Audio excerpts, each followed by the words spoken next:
I'll never forget, because it was just before Christmas.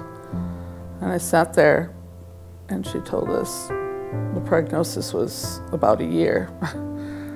And that was like, wow, kind of a surreal experience. I never really knew doctors actually said that to patients, but they do. I knew that he had worked in a mill, worked his way through school in a mill too, but neither of us even thought of that at first. I wasn't ready for the diagnosis, because the diagnosis is fatal. It shocks you pretty good, because you think you're the healthiest guy on the block and you find out that you got a major illness. Brian was a very healthy, outdoor, active man. He didn't smoke, he didn't drink, he hunted, he fished, he was a ski patroller. All of a sudden, you're going in a totally different direction, and not one that you're prepared for or that you had planned on. Working with the clients is really one of the best aspects of working for the firm.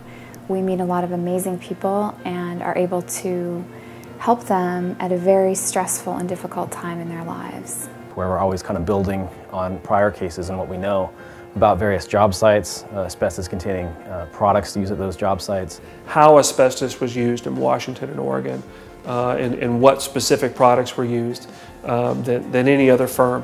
Where you have a person who, through no fault of their own, was exposed to a product that causes cancer without being given any warning that this product could kill them, and as a result of that develops a disease that's going to take them away from their families much earlier than they should, that's injustice. That's what the courthouse was meant to do.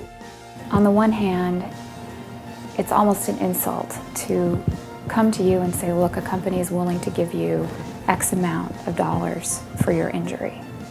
Because in reality, no amount of money will ever compensate an individual for getting mesothelioma or lung cancer or asbestosis. I would say contact Bergman, Draper, and Langenberg, and they'll do you a real good service. And just try to stay as healthy as you can and take it one day at a time. You know, it helped us in so many different ways. It actually provided sustenance and shelter for us right at the time. It was, you know, Matt was one of the best things that ever could have happened to us, and it makes me smile now when I think how leery I was when I first talked to him on the phone, and how I wasn't really sure I was going to let him talk to Brian, and it was the best decision I could possibly have made.